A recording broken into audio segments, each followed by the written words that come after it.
আসসালামু আলাইকুম ওয়া রাহমাতুল্লাহি ওয়া বারাকাতুহু।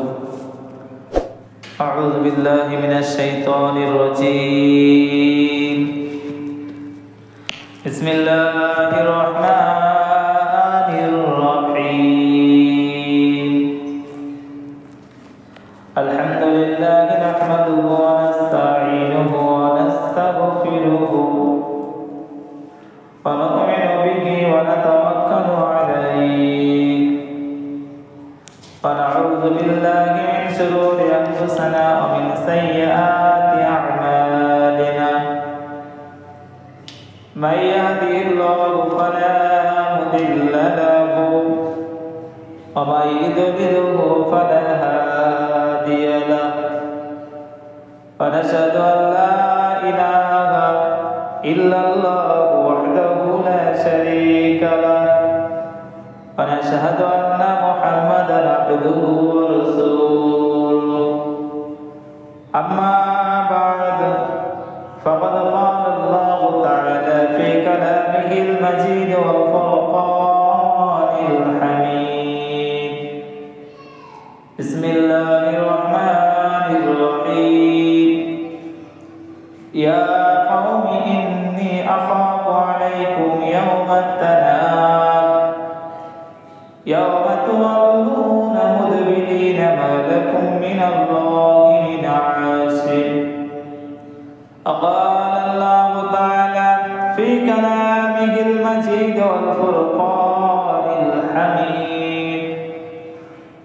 إن الله وملائكته يصلون على النبي يا أيها الذين آمنوا صلوا عليه وسلموا تسليما. الشريف اللهم صل على وعلى آل سيدنا মাওলানা মুহাম্মদ। সমস্ত রকমের প্রশংসা সর্ব অবস্থায় সর্বসময়ের জন্য আমরা শুকরিয়া আদায় করি, সকলে বলি আলহামদুলিল্লাহ। তারপর পরে দো জাহানের বাদশাহ সাইয়্যিদুল মুরসালিন রাহমাতাল লিল আলামিন হুজুরে পূর্ণ সাল্লাল্লাহু আলাইহি ওয়াসাল্লামের উপর লক্ষ কোটি দরুদ ও সালাম জানাই, সকলে বলি সাল্লাল্লাহু আলাইহি ওয়াসাল্লাম। আজকে জমাদিউল উলা মাসের তৃতীয় জুমা। খুতবার ভিতরে কোরআনের দুটি আয়াত এসেছে। ইয়া কওমি ইন্নী আখাফু আলাইকুম ইয়াওমাত তানাদ, এর অর্থ হচ্ছে হে আদম, হে আমার কওম। আল্লাহ পাক রাসূল সাল্লাল্লাহু আলাইহি ওয়াসাল্লামকে জানিয়েছেন, রাসূল সাল্লাল্লাহু আলাইহি ওয়াসাল্লাম বলেছেন ইয়া কওমি ইন্নী আখাফু আলাইকুম ইয়াওমাত তানাদ। আল্লাহ পাক বলছেন হে আমার কওম, আমি তোমাদের জন্য কিয়ামতের দিনের ভয় করিতেছি। আল্লাহ রাসূলকে আল্লাহ পাক শেখাচ্ছেন যে তোমার কওমের মানুষদেরকে এটা শিখিয়ে দাও, বলে দাও যে হে আমার কওম, আমি তোমাদের জন্য কিয়ামত দিনের ভয় করিতেছি। ইয়াওমা তুওয়াল্লুনা মুদবিরিনা মা লাকুম মিনাল্লাহি মিন আসিম, যেই দিন তোমরা পশ্চাতে পলায়ন করিতে চাহিবে কিন্তু খোদার পাকড়াও হইতে রক্ষাকারীর কোনো ব্যবস্থাই থাকিবে না। খোদা সেদিনকে পাকড়াও করিবেন, ফারিস্তাগণ সেদিকে পিছন দিয়ে ধাওয়া করে তাড়িয়ে নিয়ে যাবে, পালানোর কোনো জায়গা থাকবে না। তো মহান রব্বুল আলামিন আমাদের সুন্দর করে পৃথিবীর সর্বশ্রেষ্ঠ করে দুনিয়ার মুখে আমাদেরকে পাঠিয়েছেন, আমাদেরকে দুনিয়ার মুখে পাঠিয়েছেন, আবার এই দুনিয়া থেকে চলে যেতে হবে। আমরা যদি একটু চিন্তা করি, এই দুনিয়ায় আমি এসেছিলাম একা, যেতে হবে একা, সঙ্গে কেউ থাকবে না, কেউ সঙ্গে যাবে না। দুনিয়ার বুকে যখন আমরা এসেছিলাম, কোনো সাপ পোশাক নিয়ে আসিনি, অর্থ সম্পদ টাকা পয়সা নিয়ে আসেনি, জমি জায়গা নিয়ে আসেনি, এসেছিলাম একা অলঙ্গ অবস্থায়। আবার যেতে হবে সাদা কাফন পরিধান করে, ইজ্জতটাকে হেফাজতের জন্য সাদা কাফন পরিধান করা এটা হচ্ছে ফরজ। সাদা কাফন পরিধান করে যেতে হবে, সঙ্গে আর কোনো সুতো পর্যন্ত যাবে না। তাহলে আল্লাহ পাক আমাদেরকে এই দুনিয়ার মুখে পাঠিয়েছেন। পাঠানোর আগে আল্লাহ পাক এই দুনিয়াকে সৃষ্টি করে রেখেছিলেন। আমাদেরকে দুনিয়ায় পাঠানোর আগে আল্লাহ পাক দুনিয়াকে সৃষ্টি করে রেখেছিলেন। আদম আলাইহিস সালাম তিনি যখন দুনিয়ার জমিনে জান্নাত থেকে নেমে আসেন, জান্নাত থেকে চলে আসেন, তখন এই দুনিয়ায় গাছপালা পশু পাখি সমস্ত কিছুই ছিল, আজও আছে। তো এই দুনিয়ার মুখে আল্লাহ পাক আমাদের জন্য, আমাদের ভালাইয়ের জন্য, আমাদের উপকারের জন্য দুনিয়ার মুখে আল্লাহ পাক সুন্দর একটা সূর্য দান করেছেন। এই সূর্যের মাধ্যমে আমরা অনেক উপকৃত হই, উপকার পাই। আল্লাহ পাক যদি এই সূর্যকে হুকুম করে দেন, হে সূর্য আজকে আমার বান্দাদেরকে তোর রোদের তাপ দেবে না, এক সপ্তাহ যদি সূর্য বন্ধ হয়ে থাকে, তার আলো ছড়ানো যদি বন্ধ করে দেয়, আমরা বসবাস করতে আমাদের অসুবিধে হয়ে যাবে, আমরা ঠিক মতন চলতে ফিরতে পারবো না, এরকম অবস্থা এসে দাঁড়িয়ে যাবে। আমরা সুন্দর মনোরম হাওয়া আমাদের গায়ে লাগে, সুন্দর ভালো লাগে। এই হাওয়াকে আল্লাহ পাক যদি হুকুম করে দেয়, হে হাওয়া আমার বান্দারা নাফরমান, তাদেরকে নাফরমানি করার কারণে যেমন আল্লাহ পাক মাঝে মাঝে প্রচন্ড বেগে ঝড় দেয়, যে ঝড়ের কারণে তছনছ হয়ে যায়, ঘর বাড়ি বিল্ডিং ভেঙে তছনছ হয়ে যায়, গাছপালা সব নষ্ট হয়ে যায়। তো এই হাওয়া, একই হাওয়া এখন আমাদের গায়ে লাগলে খুব আরাম লাগে, কিন্তু এই হাওয়া যখন আমাদের বিরুদ্ধে আসবে, আমরা আল্লাহ নাফরমান যখন করবো, আল্লাহর গজব হিসেবে যখন আমাদের উপরে হাওয়াকে হুকুম করে দেবে, তখন এই হাওয়া বিশাল আকারের ঝড় দিয়ে তছনছ করে দেবে। আমরা যে জমিনে বসবাস করছি, সুন্দরভাবে চলাচল করছি আরাম আয়েশের সাথে, কিন্তু এই জমিনকে যখন আল্লাহ পাক হুকুম করবে, হে জমিন আমার বান্দারা আমার নাফরমান করেছে, আল্লাহ পাক শুধু হুকুম দেবে, জমিনের ভূমিকম্প কম্পন করা শুরু হয়ে যাবে। হুকুমের অপেক্ষায় সকলায় আছে। তো দেখুন, আমরা প্রত্যেক রুজি রোজগারের ব্যবস্থা আল্লাহ পাক সেটাও যদি বন্ধ করে দেয়, রুজি রোজগার যখনই যাব কিন্তু কোনো রকমের কাজ পাবো না, কোনো রকমের টাকা সঞ্চয় করতে পারবো না, কোনো মানুষ কোনো কাজ দেবে না, এরকম অবস্থা এসে দাঁড়িয়ে যাবে। এমন রূপ বালা মুসিবত আল্লাহ পাক দেবে, সেই রূপ বালা মুসিবতের পিছনে অহরহ টাকা পয়সা খরচ করলাম, ডাক্তার দেখালাম, নামি দামি সব ডাক্তার দেখলো, কিন্তু সেই রোগের কোনো ট্রিটমেন্ট হলো না। এগুলো সব আল্লাহর হুকুমে হয়। আল্লাহ পাক যখন রাগান্বিত অবস্থায় একবার কোনো জিনিসটা হুকুম করে দেয়, সেটাকে রোধ করার মতন কারো ক্ষমতা নেই। দুনিয়ার মুখে জ্ঞান বিজ্ঞান বৈজ্ঞানিক বহু বৈজ্ঞানিক বিশ্ব জয়ী করার জন্য তারা আপ্রাণ চেষ্টা চালাচ্ছে, কিন্তু কখনোই তারা সামান্য কুয়াশার সঙ্গে মোকাবেলা করতে শক্তি তারা রাখতে পারে না। কুয়াশার সঙ্গে মোকাবেলা করার মতো শক্তি ক্ষমতা তাদের নেই।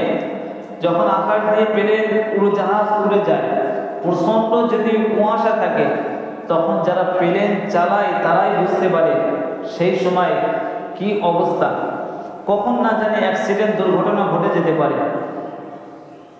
তো ঠিক আল্লাহ পাক আমাদেরকে এই সুন্দর দুনিয়ার মুখে বসবাসের জন্য সমস্ত কিছু নিয়ামত আল্লাহ পাক দিয়ে সাজিয়ে রেখেছেন। একটা বাগান, একটা মানুষ যদি চাষাবাদ করে, সেই চাষাবাদ করার পরে সুন্দর গাছপালা ফসল ফলালো, সুন্দর ফুল গাছ হলো, সুন্দর গাছপালা হলো, ফসল ভালো হলো, সেই মানুষটার যেমন ভালো লাগে যে এত মেহনত করে একটা বাগান তৈরি করা হলো, এই বাগানের সব কিছু আমি পেয়ে যাচ্ছি। তো আমরা এই দুনিয়ার বুকে এসে, দুনিয়ার বুকে আল্লাহ পাক আমাদেরকে পাঠিয়েছেন, এই দুনিয়ার বুকে এসে আমাদের সব কিছু আল্লাহ পাক নিয়ামত দিয়ে ভরিয়ে রেখেছেন, এমন কোনো নিয়ামত আমাদের বাকি নেই। আল্লাহ পাক সুন্দর গাল দিয়েছেন, নাক দিয়েছেন, চোখ দিয়েছেন, হাত পা দিয়েছেন, সুন্দর চামড়া দিয়েছেন, সুন্দর ব্রেন দিয়েছেন, বুদ্ধি জ্ঞান সব কিছু আল্লাহ পাক দিয়েছেন, কিন্তু সঠিকভাবে আমরা কাজে লাগাতে পারছি না। তো দুনিয়ার বুকে আমরা আর কতদিন অলসতায় আমাদের জীবন যাপন করব, অলসতায় আমাদের দিন কাটবে। দুনিয়ার বুকে কতদিন আমরা পাপ কাজের ভিতরে পড়ে থাকবো, পাপিষ্ঠ, আল্লাহর পাপিষ্ঠ বান্দা হয়ে থাকবো। আমাদেরকে ইচ্ছা জাগে না যে আল্লাহ এই হুকুমগুলো আমরা একটু মেনে চলি, আল্লাহ নিয়ামতগুলো আমরা শুকরিয়া আদায় করি? আমাদের তো চেষ্টা করতে হবে, কেননা আল্লাহ পাক তিনি বান্দার সামান্য কৃতজ্ঞতায় বেশি সন্তুষ্ট হন। একটা বান্দা যতই প্রশংসা করা হোক না কেন, কৃতজ্ঞতা প্রকাশ করা হোক না কেন, সে কিন্তু মন থেকে ততটা পরিমাণ পর্যন্ত সন্তুষ্ট হয় না। আর আল্লাহ পাক রব্বুল আলামিন রহমানুর রহিম, সামান্য পরিমাণ যদি বান্দা কৃতজ্ঞতা প্রকাশ করে, শুধু সকালবেলা উঠে ঘুম থেকে উঠে একবার যদি বলে আলহামদুলিল্লাহ, আল্লাহ খুব সুন্দর রাত্রে ঘুমালাম, এরকমও যদি মানুষ কৃতজ্ঞতা প্রকাশ করে, আল্লাহ পাক অতি সন্তুষ্ট হন। তার সাথে সাথে আল্লাহর বান্দারা যখন ওযু করে নামাজের হালতে সিজদায় গিয়ে সুবহান রাব্বিয়াল আলা পড়তে থাকে, আল্লাহ পাক সেই বান্দার প্রতি আরো বেশি সন্তুষ্ট হন, খুশি হন। এবং আল্লাহ পাক রব্বুল আলামিন আমাদেরকে শ্রেষ্ঠ নবীর শ্রেষ্ঠ উম্মত করে এই দুনিয়ার বুকে পাঠিয়েছেন। শ্রেষ্ঠ নবীর শ্রেষ্ঠ উম্মত দুনিয়ার বুকে যদি 5 ওয়াক্ত নামাজ সঠিকভাবে আদায় করতে থাকে, ওই বান্দার আমল নামায় আল্লাহ পাক 50 ওয়াক্তের সওয়াব লিখে দেবেন। আল্লাহ পাক রব্বুল আলামিন বান্দার মুখ থেকে যদি একবার সুবহানাল্লাহ বলতে থাকে, ওই সুবহানাল্লাহ বলার কারণে তার জন্য জান্নাতে একটা গাছ আল্লাহ পাক তৈরি করে দেবেন, এবং সেই গাছটা, ওই গাছটা সুবহানাল্লাহ সুবহানাল্লাহ জিকির করতেই থাকবে কিয়ামত পর্যন্ত। তাহলে ওই গাছের একবার সুবহানাল্লাহ বললে একটা গাছ তৈরি হলো, ওই গাছটি আবার তার ডালপালা গজিয়ে ওই গাছের পাতা থেকে জিকির হয় সুবহানাল্লাহ সুবহানাল্লাহ। ওই জিকিরের সওয়াবগুলো দুনিয়ার বুকে যে বান্দা একবার সুবহানাল্লাহ বলেছিল, এই বান্দার আমলনামায় জড়ো হতে থাকে। তাহলে এর মতন সৌভাগ্য আমরা আর, আমাদের মতন সৌভাগ্য আর কেউ হবে না, সেটা আমরা হাতছাড়া করে ফেলছি। কেননা আল্লাহ পাক বলছেন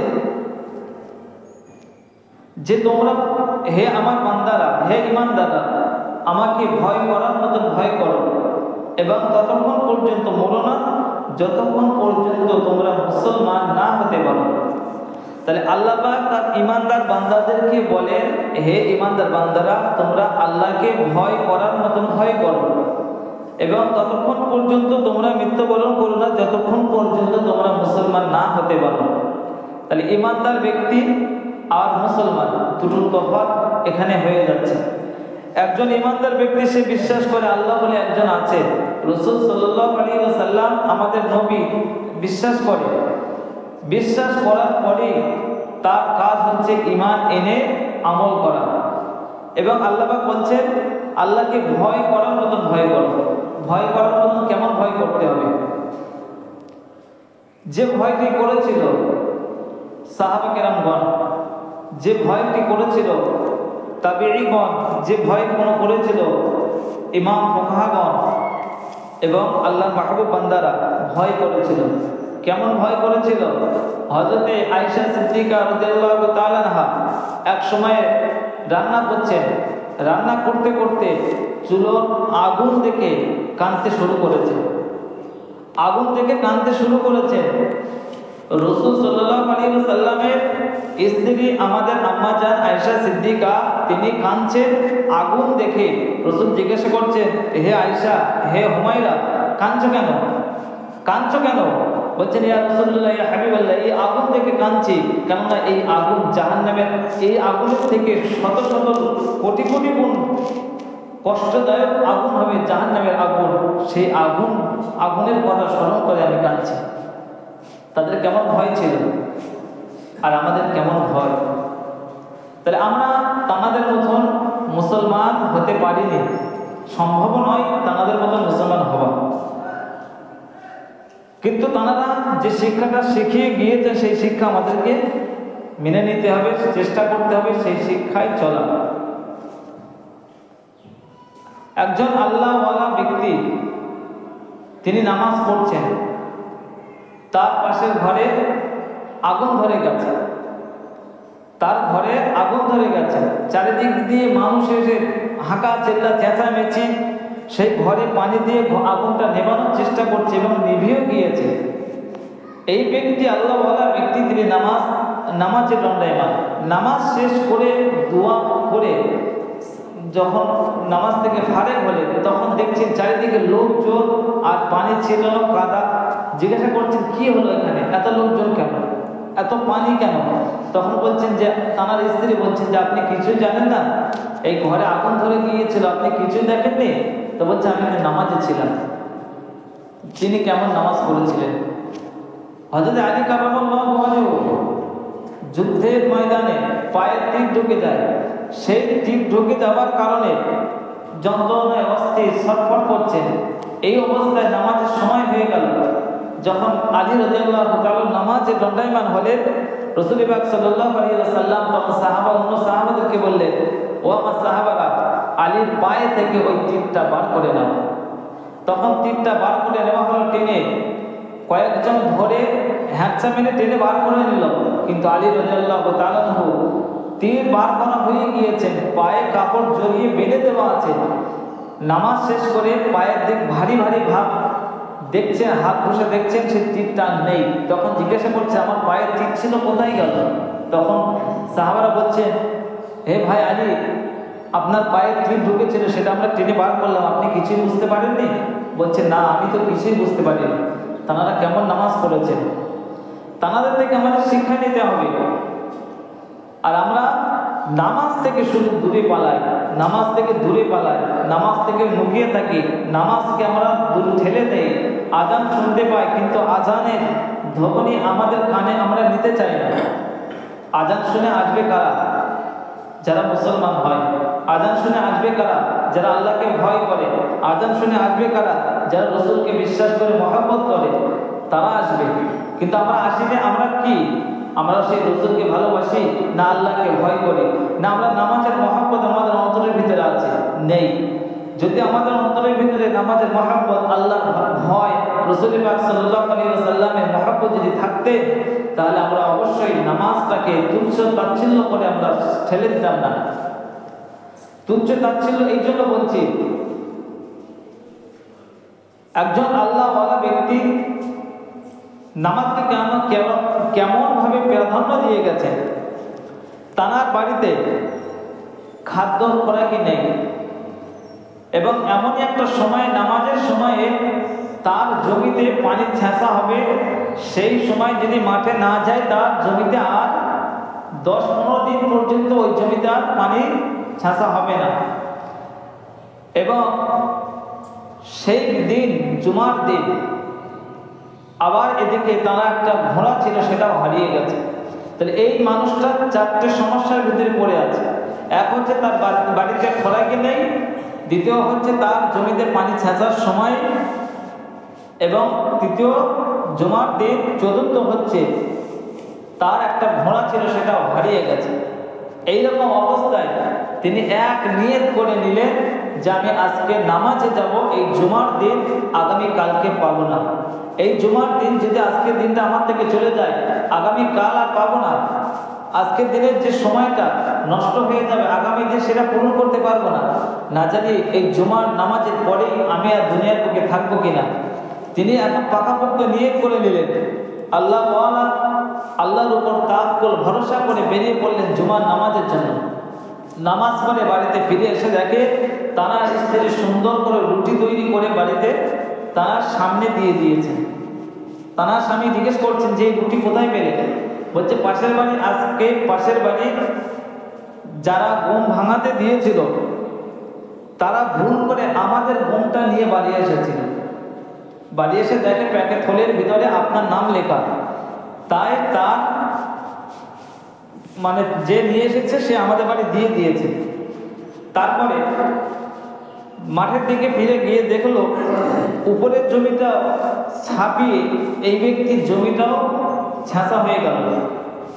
বাড়ির পিছনের দিকে গিয়ে দেখলো তার ঘোড়াটা ঠিক গাছের গায়ে বাঁধা আছে। এইরকম অবস্থায় সে আল্লাহর শুকরিয়া আদায় করলেন। তাহলে সেই ব্যক্তি মূল্যবান নামাজটাকে ছাড়লেন না, আর আমরা এই মূল্যবান নামাজটাকে ছেড়ে দিয়ে নষ্ট করে ফেলছি। আল্লাহ পাক আমাদেরকে হেফাজত করুন, হেদায়েত দান করুন, সকলে আল্লাহুম্মা আমিন। এবং রাসূল পাক সাল্লাল্লাহু আলাইহি ওয়াসাল্লাম আমাদেরকে কেমন ভালোবাসে, মহব্বত করেন। রাসূল পাক সাল্লাল্লাহু আলাইহি ওয়াসাল্লামের মহব্বত ভালোবাসা উম্মতের উপর যে অপরিসীম সেটা বলে শেষ করা যাবে না। এক আল্লাহর নবীকে আল্লাহ পাক জান্নাত দেখানোর জন্য নিয়ে গেলেন। হে আমার নবী, হে আমার রাসূল, চলো তোমাকে জান্নাত দেখিয়ে নিয়ে আসি। যখন সেই নবী জান্নাতের ভিতরে প্রবেশ করলেন আর বার হলেন না। আল্লাহ পাক বলছেন হে নবী বার হয়ে এসো। তখন সেই নবী বলছেন রব্বুল আলামিন আপনি তো ওয়াদা করেছেন যে একবার জান্নাতে যাবে সে আর ফিরে আসবে না, আমি আর এই জান্নাত থেকে বার হব না। কিন্তু সে জান্নাতে থেকে গেলেন, তার উম্মতের মায়া তার ভিতরে, তাহলে জান্নাতের মায়াটা তার ভিতরে বেশি, এটাই বোঝা যায়। রাসূল পাক সাল্লাল্লাহু আলাইহি ওয়াসাল্লামকে যখন রাসূল পাক সাল্লাল্লাহু আলাইহি ওয়াসাল্লামকে ডাক দিলেন মেয়ারাজে ডাক দিলেন, হে আমার বন্ধু, হে আমার হাবিব, চলে এসো, তোমাকে ঘোরাবো, তোমাকে ঘুরিয়ে দেখাবো। জান্নাত জাহান্নাম সব কিছু দেখলেন। জান্নাতের ভিতরে গিয়ে পুরো জান্নাতটা ঘুরে আসলেন। জান্নাত ঘুরে এসে আবার উম্মতের মায়ায় চলে আসলেন। জান্নাতের মায়া থাকলেন না যে আমি জান্নাতের ভিতরে এসেছি, আমার উম্মত যা হয় হোক ওটা আমি আর দেখবো না, আল্লাহর বান্দা, আল্লাহ হেফাজত করবে। কিন্তু এই মনোভাব কিন্তু রাসূল পাক সাল্লাল্লাহু আলাইহি ওয়াসাল্লামের ভিতরে ছিলেন না। উম্মতের মায়ায় জান্নাত ছেড়ে দিয়ে চলে আসলেন। এবং রাসূল পাক সাল্লাল্লাহু আলাইহি ওয়াসাল্লাম বলছেন যে আল্লাহ পাক আমাকে কতটা ভালোবাসে জানো? সাহাবাদেরকে বলছেন, সাহাবারা বলছে ইয়া রাসূলুল্লাহ কতটা ভালোবাসেন? বলছে আমার উম্মতদেরকে আল্লাহ পাক যারা আসামি, যারা পাপী, যারা গুনাহগার, তাদেরকে শাস্তি দেবার জন্য হাতে হাত করে লাগাবে না। তাদেরকে শাস্তি দেবার জন্য হাতে হাত করে লাগাবে না, তাদেরকে জান্নাতে জাহান্নামে নিয়ে যাওয়া হবে, শাস্তি দেবে। আবার তাদেরকে জাহান্নাম থেকে তুলে যখন নিয়ে আসা হবে তাদের গায়ে কিন্তু কোনো রকমের কালো দাগ থাকবে না। তাহলে এর থেকে বোঝা যায় রাসূল পাক সাল্লাল্লাহু আলাইহি ওয়াসাল্লামকে আল্লাহ পাক ভালোবেসে উম্মতে মুহাম্মাদীদেরকে আল্লাহ পাক হাতে হাত করে দিয়ে আসামির বেশে জাহান্নামের ভিতরে নিয়ে যাওয়া হবে না, ঠেলে ঠেলে ধাক্কা মেরে মেরে নিয়ে যাওয়া হবে না, তাদেরকে ভালোবেসে নিয়ে যাওয়া হবে।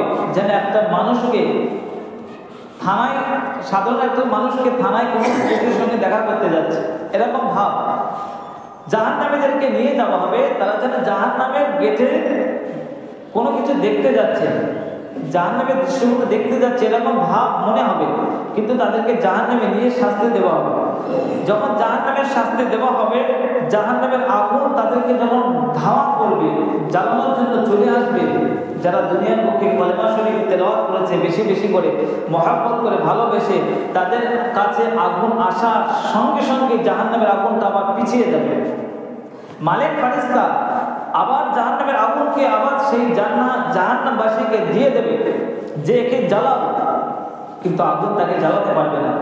আগুন তখন বলতে থাকবে এই বান্দাটা হচ্ছে আল্লাহর বান্দা এবং শেষ নবীর উম্মত, কারণ এর মুখ থেকে কলেমা শরীফ পাঠ করা হয়েছে, যার কারণে যে ব্যক্তি কলেমা শরীফ পাঠ করেছে আর মুহাম্মদ রাসূলুল্লাহ সাল্লাল্লাহু আলাইহি ওয়াসাল্লামের নাম যার মুখ থেকে, জবান থেকে একবার বার হয়েছে, তাকে জাহান্নামের আগুন কিভাবে স্পষ্ট করবে? জাহান্নামের আগুন কিভাবে স্পষ্ট করবে? আগের ঘটনা অনেকদিন আগে একটা বলছিলাম, আয়েশা সিদ্দিকা রাদিয়াল্লাহু তাআলা আনহা এবং রাসূল পাক সাল্লাল্লাহু আলাইহি ওয়াসাল্লাম দুজনে বসে রুটি বেলে তাওয়ায় দিয়ে ছাকছেন, রুটি তৈরি করছেন। আয়েশা সিদ্দিকা রুটি অহরহ হয়ে যাচ্ছে, কিন্তু রাসূল পাক সাল্লাল্লাহু আলাইহি ওয়াসাল্লাম একটা রুটি বেলে তাওয়ায় দিয়েছেন, যে অবস্থায় দিয়েছেন সেই অবস্থায় না ফুলছে, না গরম হচ্ছে, না শক্ত হচ্ছে। আয়েশা সিদ্দিকা হাসছেন, ইয়া রাসূলুল্লাহ, আপনি একটা রুটি নিয়ে পড়ে আছেন, আপনার সেই রুটিটা কখনোই ফোলেই না, হয় না, আপনি কি রুটি করছেন? আয়েশা সিদ্দিকা সেগুলো পড়ে দিয়ে রাসূল পাক সাল্লাল্লাহু আলাইহি ওয়াসাল্লামের মনটা খারাপ। তখন আয়েশা সিদ্দিকা সান্ত্বনা দিয়ে বলেছিলেন, ইয়া রাসূলুল্লাহ, ইয়া হাবিবাল্লাহ, আপনার হাতের ছোঁয়া যাকে একবার লাগবে, দুনিয়ার আগুন কি জাহান্নামের আগুন পর্যন্ত স্পষ্ট করবে না। তো এই দুনিয়ার আগুন রুটি রাসূল পাক সাল্লাল্লাহু আলাইহি ওয়াসাল্লাম নিজে হাত মোবারক দিয়ে রুটিটা তৈরি করে দুনিয়ার আগুনে তাওয়ার উপরে দিয়েছেন, দুনিয়ার আগুন পর্যন্ত তাওয়াটা গরম হচ্ছে না, রুটিটা। তাহলে জাহান্নামের আগুনে এই উম্মতকে কিভাবে পোড়াবে? যারা উম্মত হবে, যারা রাসূলকে ভালোবাসবে, যারা রাসূলকে মহব্বত করবে, দুনিয়ায় সামান্য গুনার জন্য, ভুলের জন্য তাদের জাহান্নামের শাস্তি দেওয়া হবে বটে, কিন্তু জাহান্নামে অনন্তকাল পর্যন্ত তাদেরকে জাহান্নামের আগুনে জ্বালানো হবে না। যারা কাফের, যারা ফাসিক, যারা মুনাফিক, তাদেরকে জাহান্নামের আগুনে পোড়ানো হবে। যারা রাসূলের বিদ্বেষ, রাসূলের শত্রু, যারা রাসূলকে ভালোবাসে না, মহব্বত করে না, তাদেরকে শাস্তি দেওয়া হবে। এখন আমরা চিন্তা করি, আমরা রাসূলকে ভালোবাসি না বাসি না, মহব্বত করি না মহব্বত করি না? রাসূলকে যদি আমরা সত্যিকারে ভালোবাসতাম, তাহলে জুমার দিনে অন্তত বেশি বেশি করে নামাজ পড়তাম। জুমার দিন আসলে আমরা সরকারি চাকরি করতে আসি মসজিদে, জুমার দিনে 2 রাকাত নামাজ পড়ে পালাতে পারলে বাঁচি। এখানে তো শয়তান তারা করে, যেখানে থাকিস নে বার হয়ে চলে যায়, সেই শয়তানের তারাকে আমরা ছুটতে থাকি। কিন্তু আজ থেকে আমাদের দাদা পরদাদা যারা ছিলেন, জুমার দিনে নামাজ পড়তে যেতেন, সবার শেষে বাড়ি আসতেন, আখিরি মোনাজাত করে তারা লাভবান হতেন, তারা উপকৃত হতেন। কিন্তু তারা উপকার পেতেন, তারা অনেক বয়স পেতেন, তাদের শরীর সুস্থ থাকতো, তাদের রোগ বালা মুসিবত বেশি হতো না, তাদের রুজি রোজগার যাই কিছু করতো তারা শান্তিতে খেতেন। কিন্তু আমরা যখনই আল্লাহর কাছে চাওয়া কমিয়ে দিয়েছেন, আল্লাহ পাক আমাদের রুজি রোজগার অনেকটা বাড়িয়ে দিয়েছেন, কিন্তু মনে শান্তি নেই। রুজি রোজগার অনেক করছি, কিন্তু রোগে ভর্তি। অনেক আমরা খাওয়া দাওয়া অনেক ভালো ভালো জিনিস খাচ্ছি, যেটা আগেকার মানুষেরা খেত না, কিন্তু আমাদের যতই খাচ্ছে কিন্তু আমাদের হায়াত কিন্তু কম। এর কারণ হচ্ছে আল্লাহর কাছে চাওয়া আমরা যতটা কমিয়ে দিচ্ছি, আল্লাহ পাক আমাদের দিক দিয়ে রহমত তত সরিয়ে দিচ্ছে। তা আল্লাহর কাছে চাইতে হবে, আল্লাহর কাছে বেশি বেশি করে চাইতে হবে। জুমার একটা দিন একটু কষ্ট করে যে নামাজগুলো আমরা পড়ি, সুন্নত নামাজ, আহলে সুন্নাতুল জামাতের আকীদার মানুষ আমরা লামাজাবি নয়, আমরা গাওয়ামারি নয়, আমরা অন্যান্য ফেরকা খারিজি নয়। আহলে সুন্নাতুল জামাতের ইতিহাস অনেক, অতদূর বিস্তারিত যাব না। তো আহলে সুন্নাতুল জামাত মানে আমরা পীর, ওলি, আউলিয়া তাদেরকে ভালোবাসি, ইমামদের ভালোবাসি, সাহাবাদেরকে ভালোবাসি, তাবিঈনদের ভালোবাসি, তাবেঈদের ভালোবাসি, রাসূল পাক সাল্লাল্লাহু আলাইহি ওয়াসাল্লামকে ভালোবাসি, আল্লাহ রাসূলকে ভালোবাসি, তাই সকলকে ভালোবাসি।